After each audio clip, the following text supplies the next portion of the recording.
So while everyone's making their way up here, we know we have a difficult challenge ahead of us. It's the last panel of the day, so we're between you and the end, and it's actually a really beautiful day for once, it feels like, in Michigan, so we will try and make it very interesting for you. So as you saw, we've been hearing a lot today about connected vehicles, automated vehicles, electric vehicles, and one of the things that we have to think about from an infrastructure perspective is how are we evolving, and is our infrastructure really cracked up to help, support these types of new technologies ultimately rolling out onto our roadways. And so when you think about the conversation around infrastructure, obviously it can get very wide, very deep quickly. And so I think we have a diverse group of panelists here from the public sector, the private sector, from research that'll really allow us to kind of get a good kind of wide perspective on, what's happening from an infrastructure perspective. So what I'll do is go down the line here and introduce our panelists. So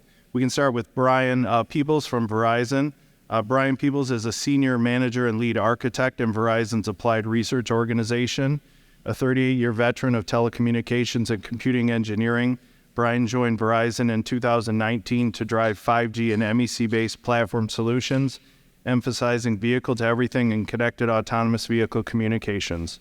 Prior to joining Verizon, Brian has held advanced research positions at Tata Communications, Dialogic, Intel, AT&T, Bell Labs, and Lockheed. In his career, Brian has architected and created solutions for mobile, fiber, satellite, fixed wireless networks, radar, supercomputers, computer telephony, Pentium chipsets, unified communications, data centers, cloud computing solutions. In his role, Brian leads a team which is pioneering advanced vehicle communication technologies to improve safety, equity, and efficiency in public and private transportation, while greatly reducing infrastructure costs. Brian has been awarded 8 patents and holds a Bachelor of Science and a Master's of Science in Electrical Engineering from the New Jersey Institute of Technology. So welcome, Brian. And then next on our panel, we have Blaine Leonard from Utah DOT. So Blaine Leonard is the Transportation Technology Engineer at the Utah DOT in Salt Lake City. In this role, he leads the planning and deployment of connected and automated vehicles and related traffic management technologies. His team is on the forefront of operational connected vehicle deployments. He is co-chair of the American Association of State Highway and Transportation Officials Technology Subcommittee and the co-chair of the Cooperative Automated Transportation Coalition Strategic Initiatives Working Group. Prior to joining UDOT in 2001, Blaine spent 20 years in consulting engineering.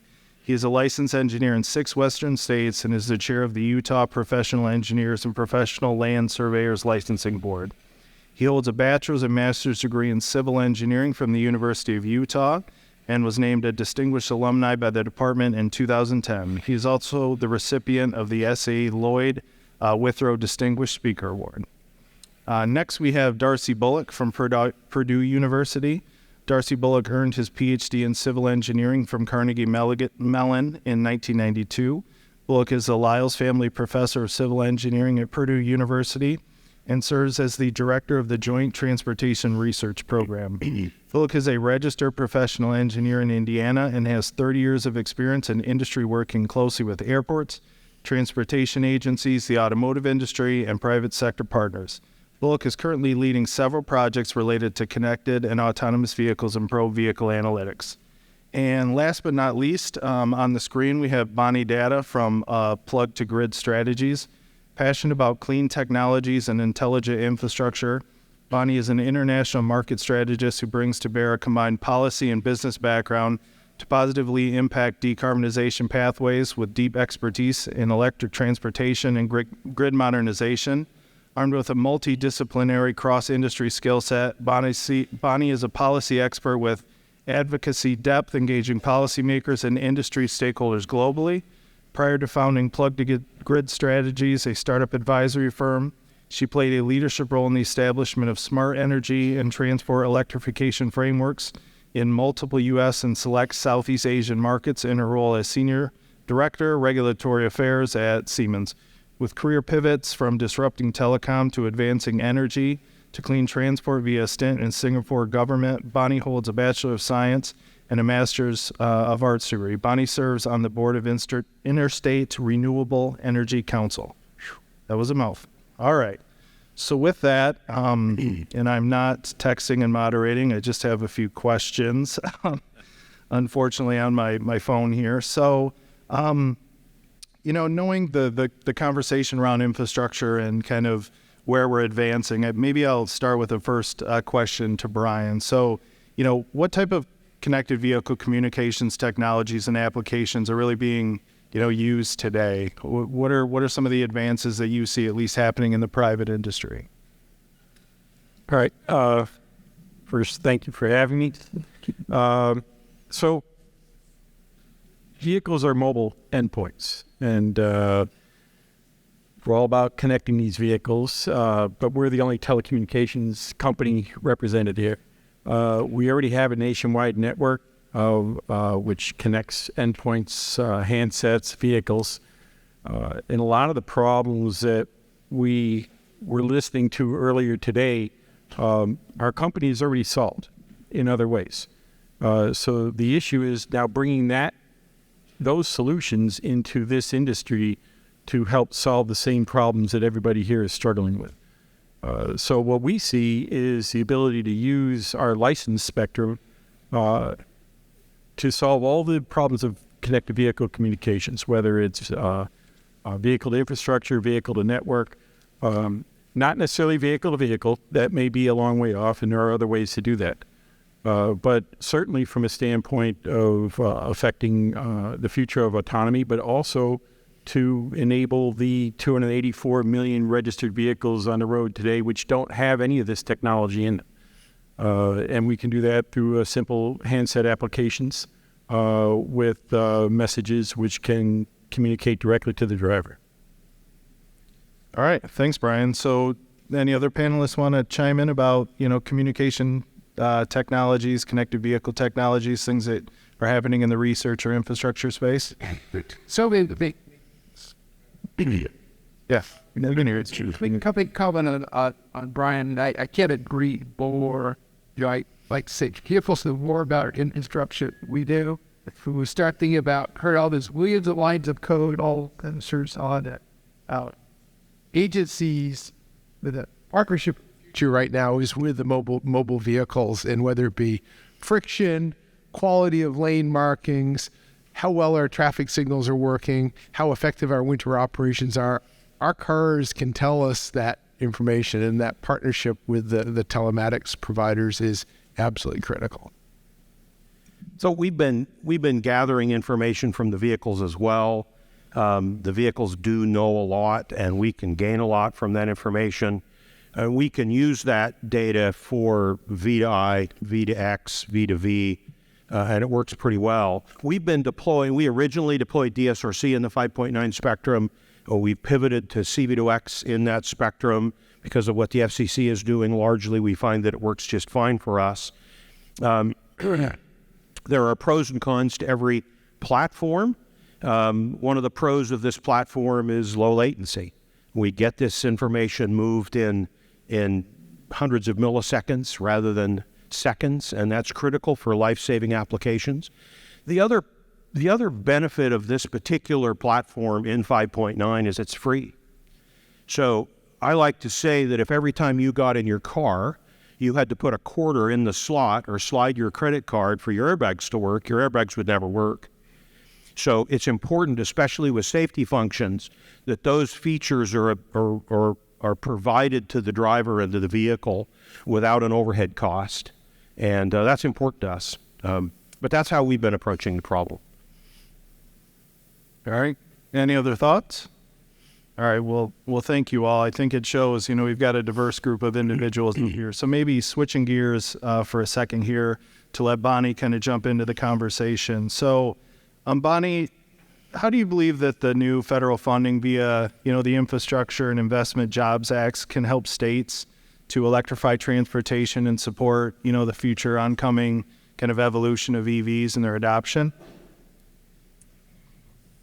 Good afternoon from San Francisco Bay Area. I'm aware that it's almost cocktail time in Michigan, so thank you for bearing with me.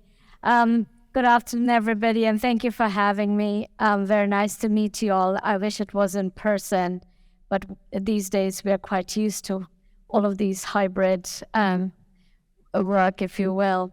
So, Collin, to answer your question regarding EJA or IIJA, is the fact is that the average distance driven on a daily basis is around 40 miles. So if you own an electric vehicle with a 250-mile range, which is really increasingly at the bottom end of the new range of vehicles coming to market, you do not really have a lot to worry about if you have access to charger at home or at least in a shared public place. So range anxiety is to some extent psychological, but it's an incredibly big hurdle towards EV adoption. And what the EJA funds are going to do is reduce that anxiety by installing public charging, high-powered public charging within 50 miles of each other. So that gives EV drivers the kind of peace of mind, if you will, as we think about an interregional or intra-regional long drive, which we all like to do, especially in California. So, and frankly, what I would love, the panelists, my fellow panelists, including you, Collin, from the DOTs, is that as you draw up the state plans to submit to DOE, you should really look at addressing charger anxiety that EV drivers often experience, which is, if I go to a charger, will I be able to access it? It may be proprietary network. I may need to be a member of a network. We all carry several fob cards with a driver key, because that's what we need to access the chargers in today's network in US. Technology called plug and charge based on ISO 15118 would be a tremendous help to EV drivers, because what it allows is for an EV driver to drive up to a charger, plug it in, and the vehicle and the charger communicate and authenticate without any requirement on physical financial transaction. This is going to be really, really a game changer for the gas station experience, if you will. And then lastly, what the EJA funds will do is focus on disadvantaged communities and rural communities to give them access to electric vehicle charging as well. All right, thanks, Bonnie. Do any of the other folks have anything to say? I just want to mention, so to reference, what Bonnie is mentioning here as part of the IIJA. There's a requirement the states need to have what's called a NEVI. It's essentially a state plan associated with EV charging infrastructure. And so, for example, in the state of Michigan, Michigan DOT, EGLE, or the Environmental Great Lakes and Energy, as well as Michigan Economic Development Corporation, are all coordinating on developing a plan. And so taking some of those thoughts into consideration will be really important. So any other thoughts? I'll just add one more piece. We've prior to the bill, we've developed a plan that looked out and said, where are our gaps in charging infrastructure? And so we've started to be aware of where we needed to focus. With the bill and the funding that comes with the bill, we've taken an approach to say, not only where can we fill our gaps and where can we sort of check the box of using the money where it's supposed to be used, but how can we leverage that by focusing charging infrastructure in places that will encourage economic development? How can we use this as a catalyst, if you will, to cause more growth in certain places in the state? And so we're looking at it through that lens as well. Okay. So building on Blaine's comment and Henry trying to think on kind of CCAT, I mean, universities have kind of this convening authority. It seems like some of this is a whole new Wild West putting these out, right? We didn't know 100 years ago, we didn't know how to put gas stations out, but the market forces figured that out. It seems like we need some performance measures, and we need to partner with the charging stations and the automotive OEMs. So we kind of see those charges, those use cases that are evolving, so we can then be more agile. And I couldn't agree more with Blaine. I mean, if we can incentivize economic development, I don't think any agency wants to be in the utility business, but we've got a large pot of money to invest. I think the universities, we've got a nice opportunity here to work with the private sector and the government agencies to start developing some performance measures I think can help inform those private sector investments. Okay. Well, actually, that kind of segues nice into just maybe a general question for all the panelists. So we start to think about, communications infrastructure deployment or, EV charging infrastructure deployment.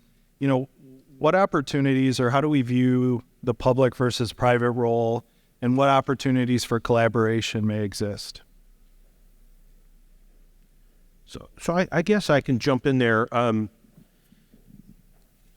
have a parenthetical comment to make, though. As I look around the room, I ought to get extra speaker points for wearing Michigan blue and yellow. I'm not even an alumni, right? What's wrong with the rest of you? So, maize and blue. Anyway, I think there are a variety of opportunities for working together in this sector. First of all, as a government agency, we don't design and build systems. We don't design and build hardware. For us to operate traffic signal systems, for instance, we have to rely on a pretty close collaborative relationship with traffic signal controller manufacturers.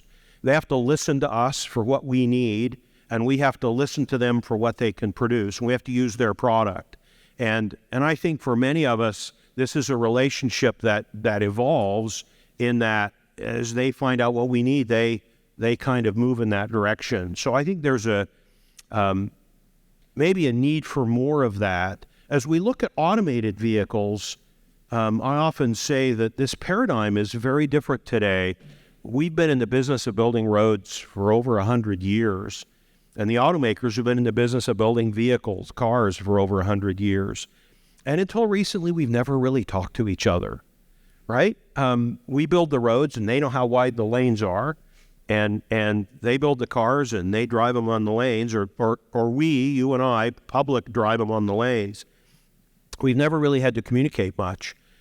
But in this new world of connected vehicle technology particularly, but automated vehicle technology as well, we have to speak the same language. If we're going to communicate wirelessly through whatever medium that is, we have to speak the same language. And if we're going to understand what our roadways need to do to support autonomy, we have to speak the same language. And my experience in the last 5 or 6 years is that we inherently don't speak the same language. We talk about things in very different ways. As a government agency, we're not driven by a profit motive, and we're not driven by competition, all the kinds of things that OEMs are driven by. So we just have very different places we come from. And it's important that we get together, and we've started to do that. And it's been very helpful for us as we've started to do that and say, well, we expect you to do this. Well, we expect you to do that. And how do we make all this come together? How do we get on the same page so this can all work together?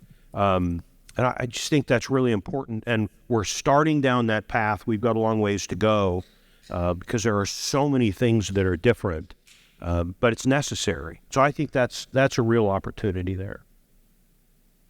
Any other thoughts? If I may, Collin. Yeah. I think it's an incredibly exciting time simply because there are two sectors that have been so siloed for the longest time, which is the energy sector and the transport sector coming together in the transport electrification space. And it brings together numerous agencies, both public and private, to work together to create solutions for all the vehicle classes that are looking to electrify. In terms of the public role, obviously, the government has a huge role to play in terms of incentivizing an nascent industry.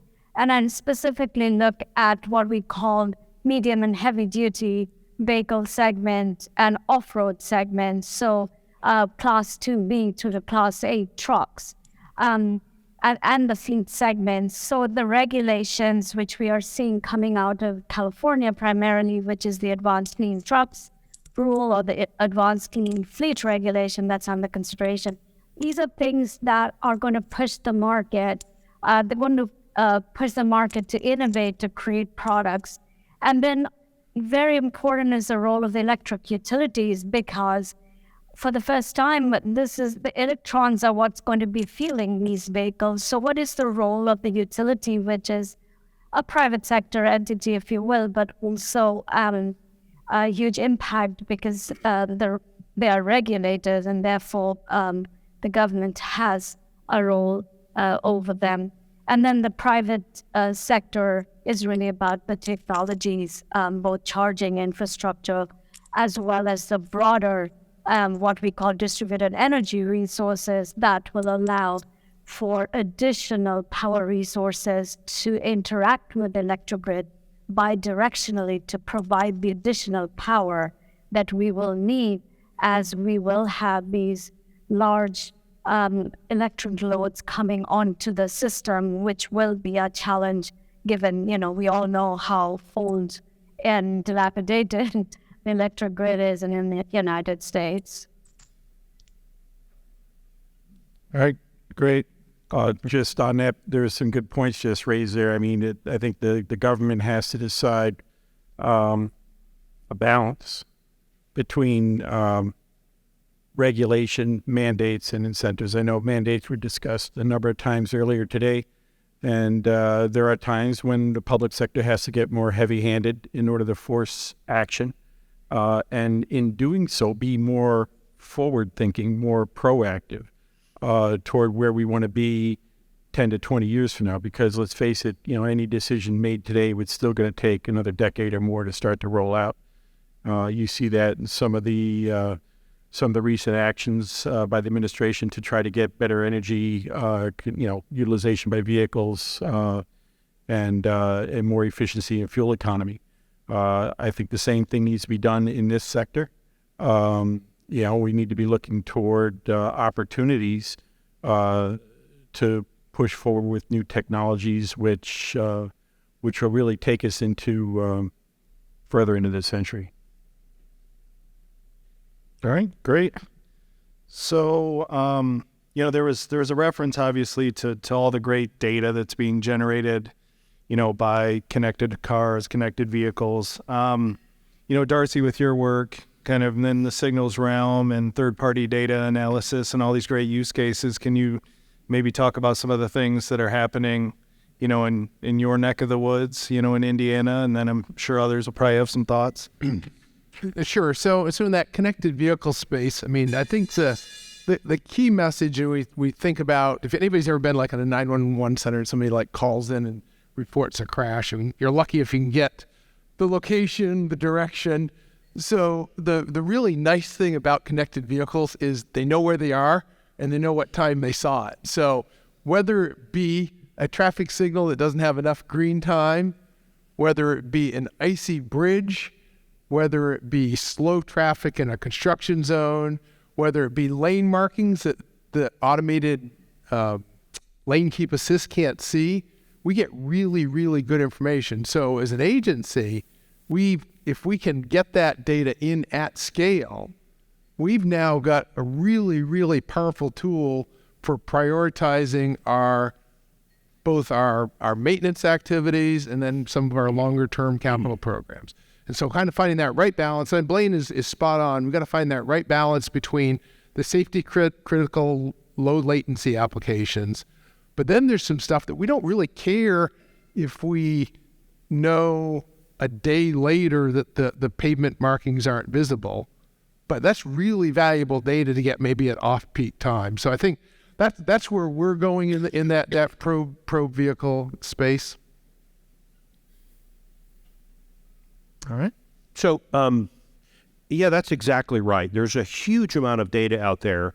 Interestingly, and I'm not sure you would think about this as a problem, we sometimes have a challenge internally making beneficial use of that data. We're inundated with data. And we spend part of our time figuring out whether the data is accurate or not. We hate to take action on data that's not accurate, and sometimes it's not. But frankly, we have a lot of processes that we've done for a long time, and it's sometimes difficult to say, here's the new data stream, take it and run with it. And industry-wide, we're probably a little slower than we ought to be to adopt some of these things. But there's huge value there. It just takes some effort to kind of get it useful. I'll give you a simple example. I was talking to one of our asset management engineers in the department recently, and I said, what if we could get you real-time data, whether that's real-time, today or tomorrow or a minute from now, real-time data on where our potholes are. And he looked at me and he said, we've got people in the field all the time. We've got systems out there that report that to me all the time. I know that information within a week or so. That's really good enough. I don't need it more often than that. Now, whether he really meant that or not, I don't know. But we have all this great data, and sometimes we just have a hard time ingesting it beneficially. We just need to work on that some more. Okay. Yeah, well, why don't we touch on electrification a little bit again here? So I know Bonnie had shared some thoughts about some opportunities for some things that, she could talk through. And one of the things, that Bonnie had mentioned was, what would you say are some of the main challenges, for fleets to electrify today? What are some of the things that you think are large challenges that are really going to hinder fleets at this point? So I would list vehicles, both in terms of availability and price. The vehicle range in terms of the myriad duty cycles that it has to perform, and then the charging infrastructure that is required to match these diverse duty cycles for fleets, depending on whether they're a light duty fleet, maybe an autonomous fleet, or robotaxis, for example, or a last mile delivery or a middle mile delivery or long haul trucks. So overnight charging at, say, a long dual site like a depot charger is not a problem. But if the duty cycle requires that there is a need for opportunity charging or en-route charging, as we call them, then the vehicle will have to charge at public charging that is not owned by the fleet owner. So that adds a bit of complexity to how the vehicles will fuel.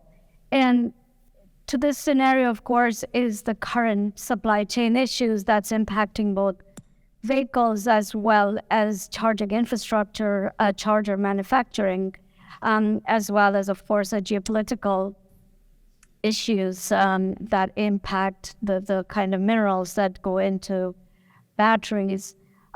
Fueling EVs will differ very, very fundamentally from how fleets have thus far fueled their vehicles, which has been primarily gas or diesel.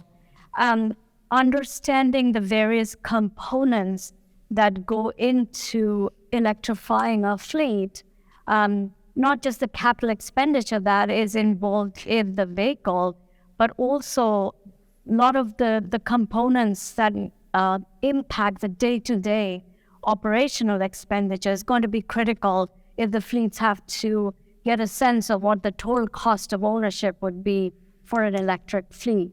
For example, fleet owners have to understand things like electricity demand charge, something which they've never had to do ever. So these are some of the kind of hurdles that we see fleets at this stage of the electrification process facing. All right, thanks, Bonnie. And also just FYI for everyone, at the end, we'll have about 10 to 15 minutes where, if we have any questions from the audience, we can take those as well. So, we've touched on connected vehicles and some of the uses of the data and electric vehicle infrastructure. So we know that, AVs or higher levels of automation are starting to, present themselves. So maybe I can direct this at Blaine as an infrastructure owner operator. What types of things are IOOs doing today to help support kind of the safe operation of automated vehicles, help, with more efficient operations, et cetera? So I think there are really three types of things that we've been engaged in, and I see some of our colleagues around the country engaged in. First of all, we've been pretty proactive in working with our state legislature to make sure that we have legislation and associated rules that are conducive to some of these new automated technologies. Our laws were written around vehicles that require a steering wheel and somebody to turn the wheel, and so there's sort of a whole realm of new wording we need to create in state law. And the problem there, of course, is that all of the states have done that differently, and so we have this patchwork. But that's one place where we've been engaged, is sort of the legislative and policy side. The second side is, where as a state agency, we don't design and build automated vehicles. We never will. We may someday own a few, but that may or may not be likely. So what is our role? So what we've tried to do is work with various kinds of automated vehicle systems and pilot them or demonstrate them locally to achieve a couple of things. One, to understand how they work and how reliable they are and what some of the operational challenges are. If you think of that from a transit perspective, a transit agency may own some kind of low-speed electric shuttle, for instance. How does that actually work in their system? How do they maintain it? How do they store it? How do they charge it? What do they do with it? How reliable is it? Secondly, as we look at public trust, or public lack of trust is probably the right word, since most of the public say they won't get in a vehicle that drives itself because they don't trust it. How do we foster that conversation? Can we pilot some automated systems and get the public engaged so they can start to understand it better? So we've tried to do some of those kinds of things to try to build that understanding of what these systems are and do in sort of our role as public communicators, I suppose. And then third, and maybe more pertinent for the topic of this panel, we've been looking at our infrastructure, and people often say to me, well, is your infrastructure ready for an automated vehicle? The primary, in my opinion, the primary component of our infrastructure that impacts the automated vehicle are the pavement markings, the stripes and lines, right? And so we recently, late last year, partnered with a company called VSI Labs out of Minnesota. They brought a couple of vehicles to Utah with the full suite of automated vehicle sensors on them and drove about 1,000 miles of our roads. Took all that data and sort of post-processed it and came back to us and said, if the vehicle were driving in an automated mode, here's where it would be in trouble. Here are the pavement marking problems you have, and here's where they are. Interestingly, there weren't very many. Most of our roadway markings were reasonably adequate, and that was satisfying. But they made some very specific points about kinds of markings or lack of markings that were problematic. And so we're trying to look at it from that standpoint as well. So those are sort of the three areas we focused on. Okay. So, from the other panelists' perspective, or, things that potentially from the telecom world that we're doing to help support automation or, other research efforts that are underway, for example? Yeah, I'd like to first comment on Blaine's second point. If you think about why people inherently don't trust automated vehicles, think about it. If you're a pedestrian and you're at a street corner, an automated vehicle, or let's say a regular vehicle drives up, you can look at the driver. Driver sees you, you see them. There's inherent human communications with just a head nod, making eye-to-eye contact. You know, you see me, I see you. It's safe. Now, bring in an automated vehicle. Does the automated vehicle see me? I don't know. I have no idea. It'd be nice if there was a way for the machine to communicate to the human.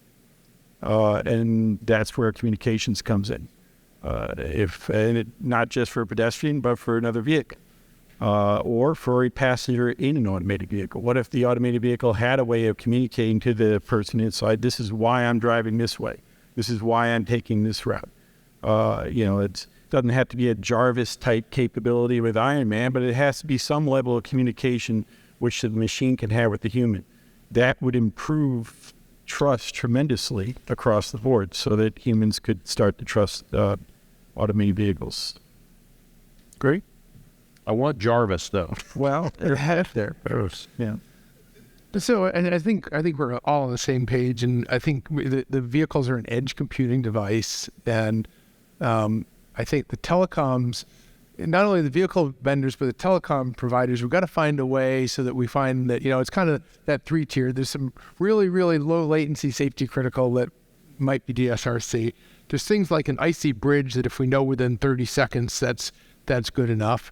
And then there's things like lane light, like at the middle of the night when the telecoms have like lots and lots of bandwidth available at 2 a.m. I mean, we got to find ways to kind of get that edge computing. And I think Blaine made the comment, and I think Utah's been an incredible thought leader in many of these spaces, but vendor coming in and looking at the lane markings. And I think we've had ASTM specs for a long time that have been focused on our eyes. We've now got a new diverse set of automakers out there, and we need to be inclusive of Tesla and Ford and GM. So it really is going to come back to the telecom folks. They're going to be telling us what works and what doesn't, and we've got to start coming up with some way to back into these new standards that are still usable by our eyes, but are also inclusive of all those new vehicles coming out. Yeah, just to follow back up on that and on Blaine's other point. So we're in trials right now with your neighbors down in Arizona where we do real-time back of queue identification and under 100 milliseconds identify where there's a problem on the roadway and alert vehicles further up the roadway through our network and our virtual RSU system. And that type of stuff we can do in real time, and you can collect data on it as well. But that's just the beginning of what you could do in terms of data collection from the system, interacting back with the system, not just for automated vehicles, but for human-driven vehicles as well. Great. So when we talk about, and a lot of discussions talk about the confluence of AVs and EVs, I mean, Bonnie, maybe could you speak to, your thoughts on some of the, early fleets that may kind of be automated and electric? Yeah, I've been listening to our panelists. It's fascinating in terms of what telecom. I think we will see telecom becoming the third silo, coming to work together with energy and transport. It's really exciting future, especially when you see like autonomous vehicles on trial in the streets of San Francisco and Las Vegas, and Class 8 long-haul trucks in Arizona freeways. So there are kind of two separate aspects, however. First, of course, is the level of autonomy, which obviously this US has spoken a length on today, and in terms of the human driver. So depending on who you speak with, level 3 to 5 is anywhere between just around the corner to 15 years away. But the critical aspect is, once these vehicles are autonomous or as in the process of autonomy, what is the fuel that they're going to use? I'm an electrification advocate, so obviously I would prefer that the fuel be electrons. So when I look at the different use cases and I see the scenarios where we will see first large-scale deployment of autonomous vehicles that are electrified, we see them to be what we call behind the fences. so large warehouses, campuses, or other such controlled environments. One startup that we know about are trialing their fully autonomous vehicles in kind of open rural areas, but a human actually takes control of the vehicles remotely as they enter a more congested urban environment, if you will. So these are some of the kind of things we are seeing vis-a-vis autonomy and electrification right now. All right, thanks. So, So we have a number of autonomous vehicles in our stable now. And some of the things that we're doing with them is knowing precisely where the vehicle is. So we have a real-time kinemetric nationwide service now. So we know within centimeter level accuracy where in the lane the autonomous vehicle is.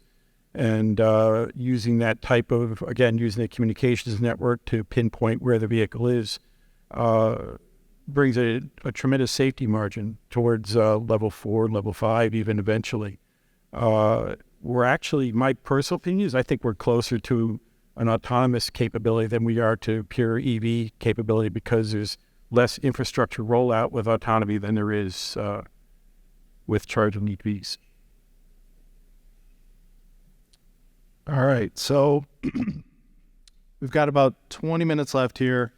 So it wouldn't be a, general kind of infrastructure discussion without the opportunity question. So if you look out into the next, let's say, 3 to 5 years, what do you think is the biggest opportunity from an advancement perspective, from an infrastructure, thought process? What can we advance to really help move the industry along, whether it be AVs, EVs, connected vehicles? Is there one thing in particular that you think could really help catalyze something great?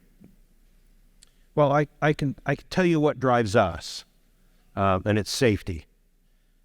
Safety drives everything we do, and we do things that aren't focused on safety, but the underlying focus is always on safety. So we believe that in our goal to move to zero fatalities, zero crashes, zero injuries, we believe that automated vehicles or vehicle autonomy at whatever level and scale you can get that, and connected vehicle technology will get us there.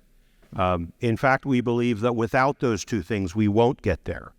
The human makes too many errors, and those two technologies provide additional support to the human driver, or takes away some of those functions and allows us to prevent the crashes. So that's what drives us. Will we get there in 3 years? No. But I think we can start to demonstrate that. And the auto industry is showing us that already with level 1 and level 2 autonomy. Just things like emergency electronic braking save lives. And so as we continue to advance and add additional automated features into our vehicles, we'll see increased safety. I think as we start to build connectivity into our vehicles, we'll start to see that as well. So that's really what drives us, and that's what keeps us motivated, is saving lives. Yeah, I'm going to 100% agree with everything Blaine said, and even add to that. I think all right, first of all, I resonated very well with Congresswoman Dingell's comment this morning about her husband, because I love to drive it. I love my car, I love driving it, but the world would be much better if we got drivers out of the loop. If everything was autonomous, everything would be much more efficient, much safer, much more orchestrated, but making that a safe thing in and of itself is the big challenge in front of us. So we're very passionate about it. Sorry. Wow, I thought I was projecting. I wasn't. We're very passionate about it, and that is our sole focus, is on safety, because it starts right there. Safety with human drivers, and obviously anything we do with that, autonomous vehicles benefit from, which just accelerates that entire roadmap. So building on the safety, I think the safety is the key aspect. I think we've got to work with the media to change the narrative. It just seems like somehow we've got to start doing crashes per million vehicle miles traveled of autonomous versus human drivers, because every crash with an autonomous vehicle seems to make lots of news, and I think we've got to really quickly start getting towards some of those statistics so people start that data-driven decision that supports what Blaine was discussing. Yeah, that's good. If I could add, Colin, we don't have a planet B, and I think climate change is beyond denial. So the faster we move away from fossil fuel for our vehicles, whether that is a human-driven or an autonomous vehicle, and the better it is for our planet. So I think access to charging infrastructure that gives EV drivers or just drivers the peace of mind to be able to make the switch from ICE to EV is absolutely critical. We know that the future is electric, but we want to hasten it, and giving access to charging infrastructure wherever a person wants to locate his or her vehicle is going to be absolutely critical if we're going to move past the 1.5 degree or keep below 1.5 degree, if you will. All right. So do we have any questions for our panelists from the audience that they'd like to provide? Any thoughts?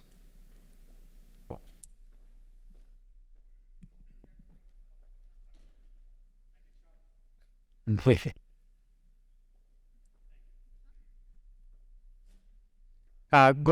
Ford Motor Company.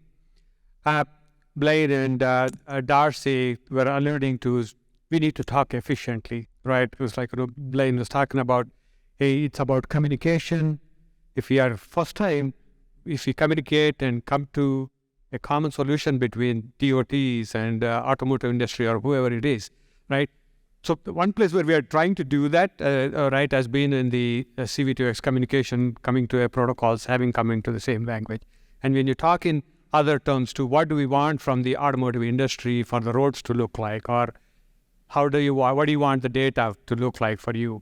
In all these places, one thing we are seeing is, okay, this is the time we are communicating, talking with each other.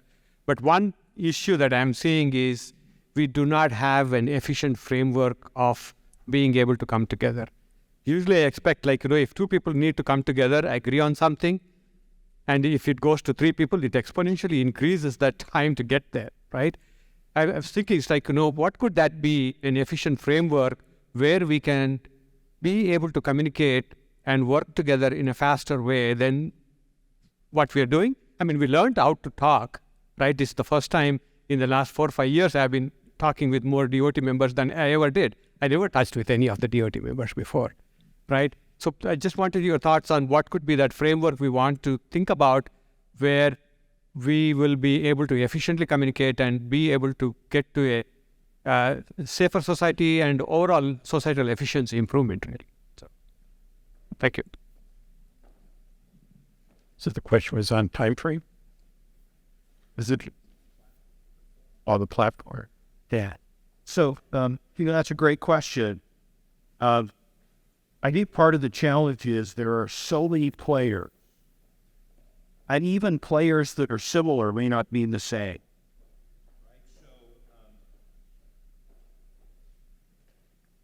There are a lot of moving parts here, and depending on what you're working on, of course, that could be different. A few years ago, there's a on this case of Poland's.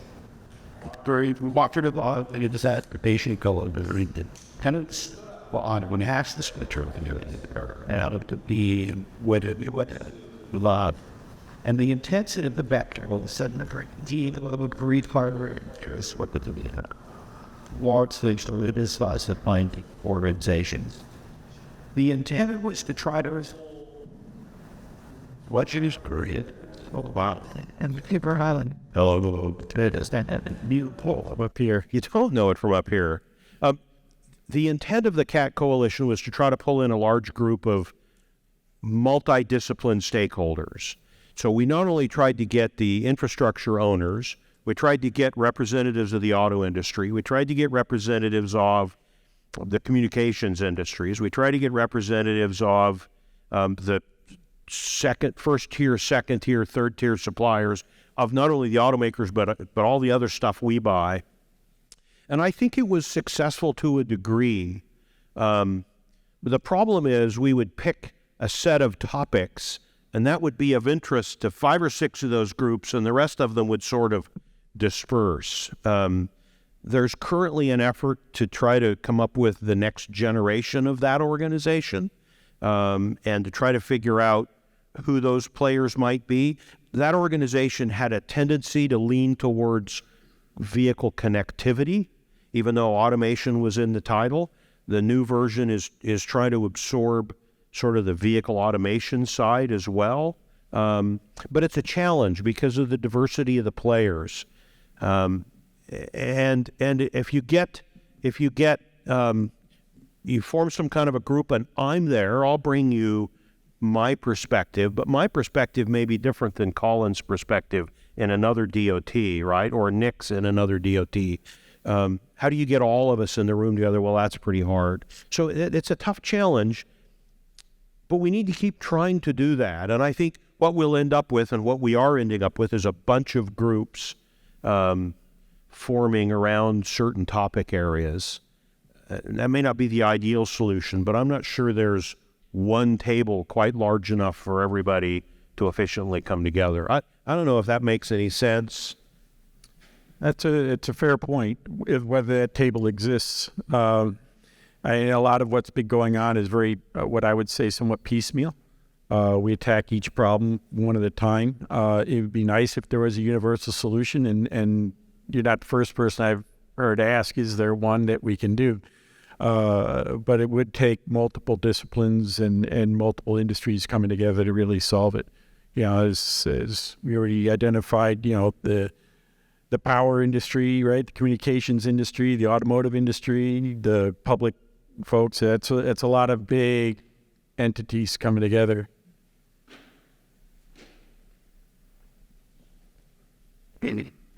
Other questions?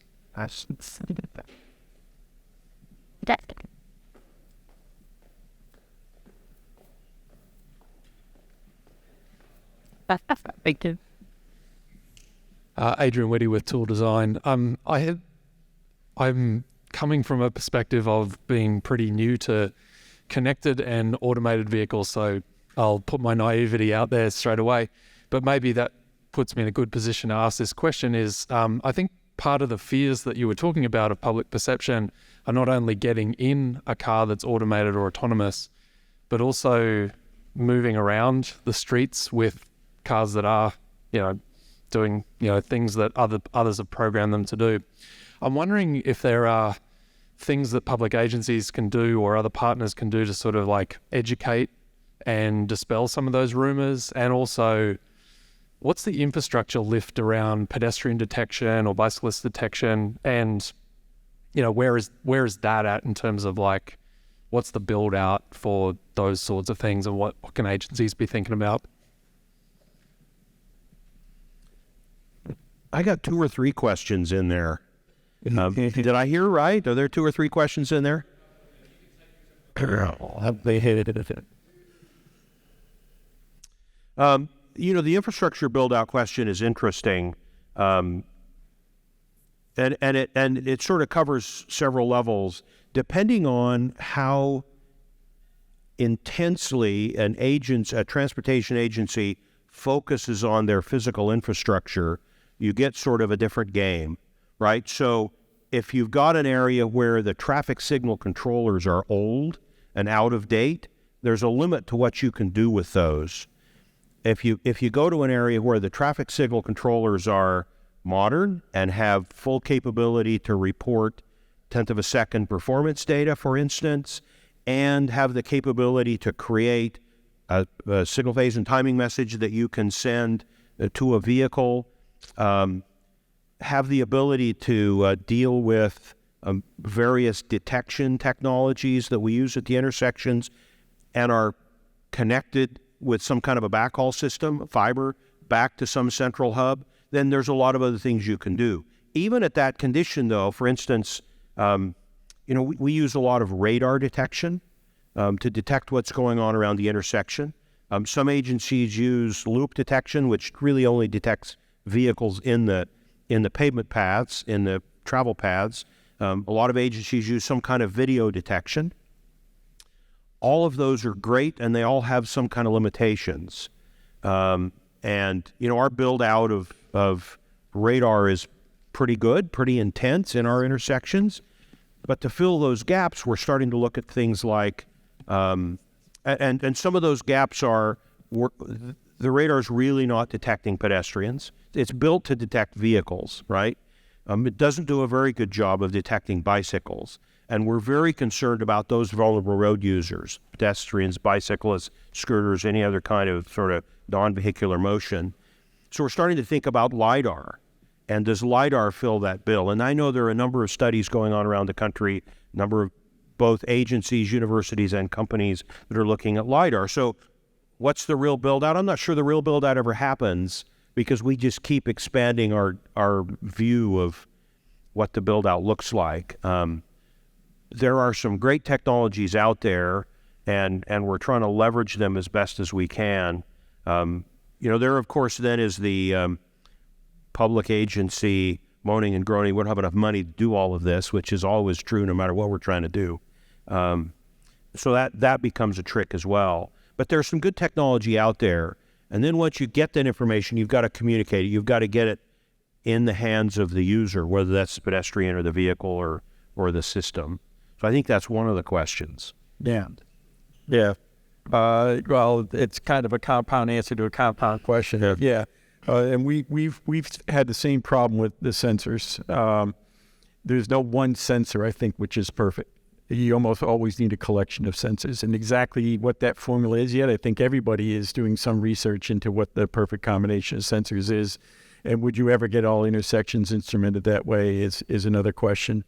And then, what you do down in the intersection to process that data versus what you bring up through the network is a trade-off, right? One involves in putting additional compute power down into the intersection. The other one costs you in bandwidth.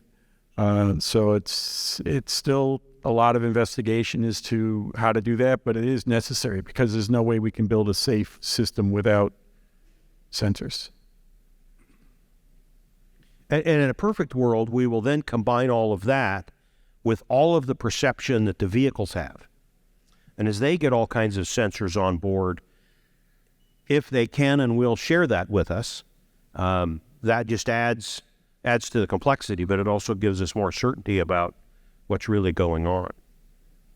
Will we ever get there? I don't know, but it's possible. We'll work on it. Yeah, I mean, and look, the phones are interesting because they're moving in leaps and bounds. The next generation of Qualcomm chipsets will have that same precise positioning technology I was talking about before.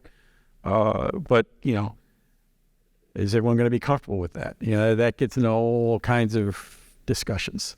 But yeah, I mean, pretty soon we'll know to the centimeter where a human being is standing. Now, we don't know it's you, but we will know someone's there. But will everyone carry a phone around with them? I don't know. Yeah, that's the big challenge. We don't know who that pedestrian is, but they think we do. Yeah, right. And therein lies part of the problem. It's the perception of anonymity. Yeah, well, it gets back to that whole trust thing. I don't trust autonomous vehicles. I certainly don't trust the phone company. So, Or the government agency, for heaven's sakes. All right. Well, hey, we're up against it, and I guess within the interest of everyone's time, I just want to first thank the panelists for your participation. And as all of you can see, obviously, infrastructure is a very deep and wide conversation. We've got a ways to go, but I think conversations like this will help us get there. So thanks.